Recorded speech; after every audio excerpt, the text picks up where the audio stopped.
요셉은 마리아와 결혼하기로 한 그 계획을 가만히 조용히 그나마 마리아에 대한 최선의 배려로서 조용히 정리하고자 했다는 것이죠.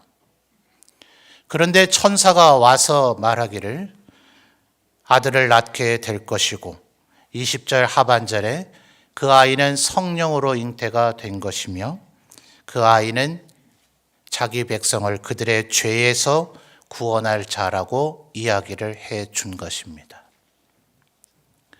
여러분이라면 이 사실을 믿을 수 있겠습니까? 이 세상에 이런 존재가 어디에 있어요? 우리 모두는 아버지 어머니에게서 태어나죠. 그렇지 않은 존재, 그렇지 않은 인간이 있다는 얘기는 그 어느 시대에 그 어떤 인간도 들어본 적도 본 적도 생각해 본 적도 없는 일이었을 것입니다.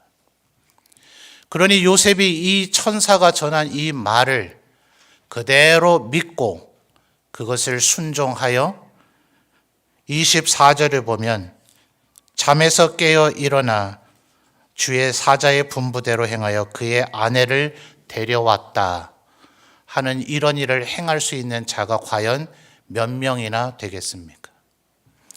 24절을 다시 잘 보면 요셉이 잠에서 깨었다 하는 이 얘기는 천사를 봄과 천사의 말을 들음이 꿈이라고 하는 틀 속에서 진행됐다는 것을 이야기하는 것입니다. 이런 꿈을 꾸었다면 믿으시겠습니까? 개꿈이라니라고 생각하는 게 상식적이지 않아요? 말도 안 되는 얘기니까 말입니다. 인간의 본성이 그렇습니다. 꿈속에서 내가 어마어마한 부자가 될 것이다. 내가 엄청나게 출세하게 될 것이다. 엄청나게 능력을 갖게 될 것이다. 라면 인간은 그것을 믿을 것입니다. 그러나 네가 엄청난 고난을 당할 것이다. 네게 시련이 있을 것이다. 네가 고통을 감내해야 될 것이다. 라는 꿈을 꾸었다면 누가 그 꿈을 믿고 그 꿈을 준비하며 살겠습니까? 그러니 요셉이 지금 천사의 말을 믿고 그것을 인정하여 마리아를 자신의 집으로 데려왔다는 것은 얼마나 크나큰 믿음입니까? 그 누구도 상상할 수도 없고 이해할 수 없었던 이 일. 그래서 바울 사도가 로마서에서 이 부분을 정리하죠. 예수 그리스도께서 우리를 대신하여 십자가에 달려 죽으심으로 그분이 죽고 그분이 부활하셨는데 어째서 우리가 구원을 받게 되는가? 그분이 죽으셨는데 어째서 우리가 죄사함을 받게 되는가? 이 세상의 온 인류 가운데 아버지와 어머니가 없이 태어난 존재는 오직 아담이라. 그 아담이 하나님 앞에 첫 번째 죄를 범함으로 그는 이제 죽는 존재가 되어 우리 모두는 죽음 아래서 태어난 존재가 되었다. 그 이후에 모든 인간들은 아버지와 어머니 사이에서 태어나지만 오직 아담만이 하나님께서 창조하신 아버지와 어머니 사이에서 인간의 생육의 방법으로 태어난 존재가 아니기에 이 아담으로 말미암아 온 인류에게 드리워진 죄악을 걷어내려면 인간과는 다른 인간, 그러나 인간인 인간, 바로 그분이 필요하게 된 것이죠. 오직 하나님만이 이 지혜와 이 능력과 이 경륜이 있으시므로 그 어떤 인간도 상상할 수도 측량할 수도 이해할 수도 깨달을 수도 없었던 성령으로 말미암아 동정녀, 남자를 전혀 알지 못하는 처녀 마리아의 몸에서 아기 구주 예수가 태어나게 하심으로 바울은 표현하기를 예수 그리스도는 마치 두 번째 아담, 마지막 아담과 같아서 한 사람 아담으로 온 인류가 죄와 죽음의 권세 아래 놓였던 것처럼 한 사람 예수 그리스도로 말미암아 온 인류가 죄 사함과 구원을 얻게 되었다고 설명하였습니다. 바울은 예수 그리스도로부터 하나님으로부터 많은 환상과 계시를 보게 되므로 그가 구약의 성경들을 이미 익숙히 알고 있는지라 이미 주신 말씀과 하나님께서 새로이 주시는 계시들을 통하여 이 모든 것을 깨닫게 되므로 로마서를 진술할 수 있었지만 지금 이 요셉은 아무리 다윗의 후손으로 하나님의 말씀을 알고 하나님을 경외하는 자라 할지라도 어찌 처녀가 잉태하여 아들을 낳는다는 이 현상을 이해하고 믿을 수 있었겠습니까? 요셉이 대단한 겁니까? 하나님께서 우리의 마음에 믿음을 선물로 주시는 줄 믿습니다. 우리의 마음의 생각을 바꾸시는 줄 믿습니다. 좌절하고 절망하고 슬픔 가운데 있던 우리 마음일지라도 그 누가 우리의 마음을 바꿀 수 있습니까? 오직 성령 하나님, 삼위일체 하나님께서 우리의 마음에 역사하시면 분열과 갈등도 끝내고 미움도 사랑으로 바꾸며 이기적인 내가 다른 사람을 사랑하고 섬기는 자로 바꾸어 주시듯 처녀가 잉태하여 아들을 낳을 것이라는 이 일이 성령으로 말미암아 이루어진 것임을 믿을 수 있는 믿음이 요셉의 마음에서 생겨나듯 우리의 심령에서도 생겨나게 되어질 줄 믿습니다. 오늘 이 시간 아기 구주 예수 그리스도의 탄생을 감사하며 예배하는 우리 모든 성도들의 마음에 이 요셉과 같은 믿음이 있기를 주님의 이름으로 축원합니다. 우리의 인생 가운데서도 하나님께서 축복하시면 처녀가 잉태하여 아들을 낳는 것과 같은 강력한 능력의 일이 내가 한 사람이 만 사람을 이루는 것처럼 일을 이룰 것이다. 내가 새 일을 행하면 광야의 길이 나며 거기에 강이 흐르게 되고 심지어는 사해와 같은 죽음의 바다도 생명이 흘러 넘치는 갈릴리 바다와 같이 생육이 번성하는 세상이 될 것이다. 하나님은 전능하신 하나님이신 줄 믿습니다. 요셉과 같이 이 믿음이 오늘 아기 구주 예수 그리스도의 탄생을 감사하며 예배하는 우리 모든 성도들의 마음에 있으시기를 주님의 이름으로 축원합니다. 우리는 무엇을 위해서 태어났을까요? 이 세상에 태어난 인간들, 과학자들은 이야기하기를 아기들은 어머니의 뱃속에서 어머니가 태교하는 것을 우리 장성한 성인들의 대화와 교통의 소통의 방법을 통해서 아는 것은 아니나 그들은 알고 있다라고 얘기합니다. 어른들, 부모에게 그것을 표현하지 못할 뿐이죠. 그러니 그 아이들이 얼마나 자기 인식을 하고 있는지, 나는 이 세상에 왜 태어났는가, 나는 무엇을 위해서 태어났는가, 갓난아기가 도대체 뭘 얼마나 알 수 있을지 우리는 알지 못합니다. 우리의 부모님들이 일가 친척들이 태어난 아기를 사랑하고 양육하고 기를 때 그 아이에게 어떠한 자가 되라고 얘기합니까? 이 세상에서 성공하고 내 자신의 행복을 누리며 참된 인간으로서의 기쁨을 누리는 자가 되기를 부모, 가족, 친척은 다 바랄 것이고 그 어떤 아이도 그러한 소망 속에서 자라나게 될 것입니다. 아마도 어쩌면 요셉은 마리아에게서 아들이 태어난다는 사실은 믿었을지라도 오늘 우리가 읽었던 21절의 말씀을 우리가 알고 있는 대로 이해하기는 어려웠을 겁니다. 이름을 뭐라고 하라고 했다고요? 예수라고 하라고 했는데 그 이름의 의미는 그가 자기 백성을 그들의 죄에서 구원할 자이시기 때문에 그렇다 하는 것입니다. 어쩌면 우리는 이 이름이 놀랍고 생소한 이름일지 모르지만 요셉과 같은 유대인들에게는 그다지 충격적이거나 그다지 생소한 이름은 아닙니다. 왜냐하면 약간의 단어의 변형은 있지만 그 단어의 의미를 규정짓는 어근이 똑같은 이름이 이미 고대 구약 시대에도 많이 있었기 때문입니다.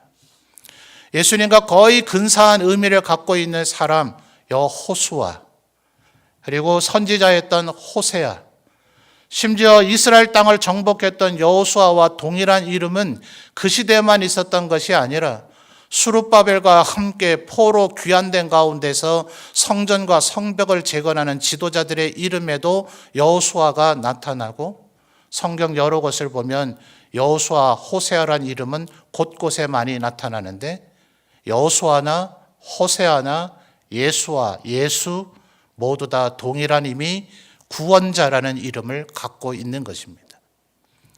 그러니 어쩌면 요셉은 이 아기가 예언대로 그들이 그토록 기다렸던 다윗의 후손, 자신이 다윗의 왕실의 후손인 요셉이었으니 이 아기 또 이 아이를 낳는 마리아도 동일하게 마리아 유다의 후손 다윗의 후손이었으니 이 아이야말로 우리가 그토록 기다리던 메시아 진정한 다윗의 왕위를 이어갈 왕이 아니실까라고 상상했을지 모릅니다. 누가 이 아기가 다른 일을 위하여 죽을 자로 태어났다는 것을 누가 알 수 있었겠습니까?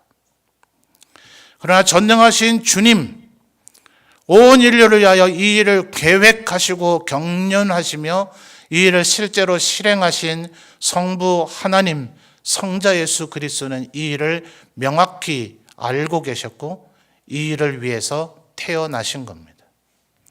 그러니 우리의 인간들은 어릴 때 자기의 정체성, 나는 무엇을 위하여 태어났는가, 나는 무엇을 위해서 살고 있는가를 우리는 자라나고 성장되어지는 과정 속에서 확립된다 하더라도 구주 예수 그리스도는 참된 하나님이시니 그분은 태어나신 그 순간부터 자신이 무엇을 위하여 태어났는지를 정확히 알고 계셨습니다.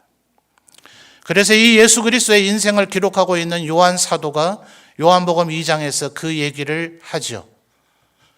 주님의 첫 번째 이적 가나의 혼인잔치에서 포도주가 모자랄 때 주님은 어머니에게 말씀하시기를 여인이여 이것이 나와 무슨 상관이 있나이까 내 때가 아직 이르지 않았습니다 하고는 포도주를 만들어 주셨습니다. 문장을 잘못 이해하면 앞뒤의 말은 모순되고 충돌되는 것 같지 않습니까? 주님은 마지막 십자가를 지시기 그 전날 밤 떡과 포도주를 들어 성찬을 제정하시며 이 포도주는 너희를 위하여 흘리는 나의 피다 라고 말씀해 주셨습니다. 그러니 예수님께서는 바로 어머니의 비록 혼인잔치에 포도주가 부족합니다 라는 요청이었지만 그 포도주를 통하여서도 본인이 우리를 위하여 흘려야 할 피를 주님은 단 한순간도 잊지 않으신 채 그의 인생을 사셨던 겁니다. 내 때가 아직 이르지 않았습니다. 내 때가 되면, 그래서 요한 사도는 또 기록하기를 예수님 헬라인이 와서 주님을 만나 뵙기를 원합니다. 나는 이스라엘의 잃어버린 양들을 위하여 왔다. 헬라인이 나에게 왔다고 내가 이제 죽을 때가 되었구나. 주님은 그것을 아시는지라 한 알의 밀이 땅에 떨어져 죽으면 수많은 열매를 맺게 될 것이라고 헬라인을 만날 것이다 안 만날 것이다 대답하지 않으시고 엉뚱한 답변을 하십니다. 포도주를 보고서도 내 때가 아직 이르지 않았다. 때가 되면 내가 온 인류를 위하여 피를 흘릴 것이라 말씀하셨던 주님이 제자들이 이 헤롯 대왕이 46년간 만든 이 성전은 너무나 대단하지 않습니까? 라고 이야기할 때에도 너희가 이 성전을 헐라 내가 3일 만에 다시 지으리라 하시며 그분은 자신의 죽음의 계획을 또다시 이야기하셨습니다.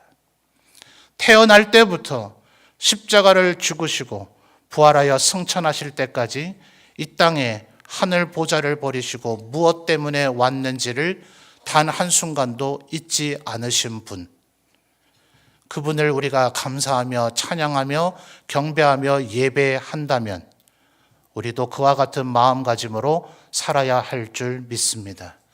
여러분은 무엇을 위해서 살고 있습니까? 우리는 각자 태어나고 성장 과정 속에서 나름 우리의 꿈이 있었을 것입니다.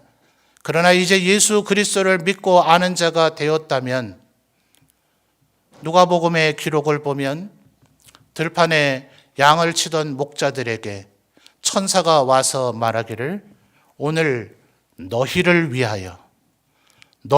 위하여 구주가 나셨다. 그분의 영광을 위하여 구주가 나셨다.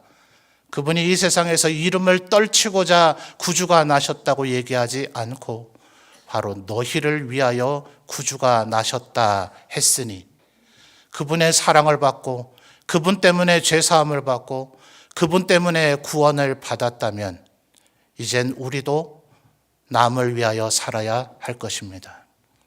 우리의 성장 과정 속에서 혹은 우리의 정체성 속에서 내가 이러한 사람이 되어보리라. 네, 좋습니다.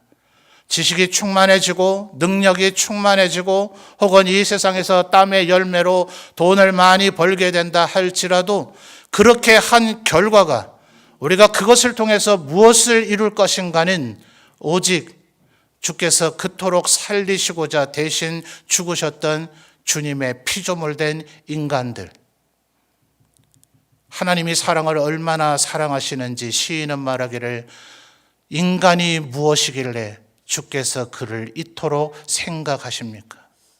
여호와 우리 주여 주의 이름이 온 땅에 높으시나이다. 사람이 무엇이길래 그를 이토록 생각하시나이까?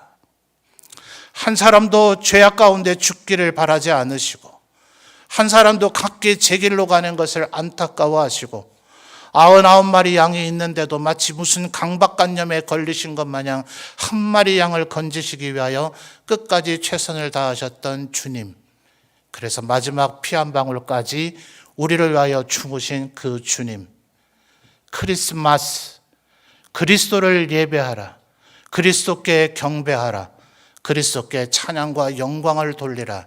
그래서 오늘 우리가 나를 위하여 대신 죽으시고 나를 구원하신 주님을 예배하고 있으니 이제는 요셉과 같은 믿음을 우리에게 주신 주님 앞에 이제는 나도 다른 이들을 위하여 살아가리라 다짐하며 결단하시는 거룩한 성탄일이 되시기를 주님의 이름으로 축원합니다.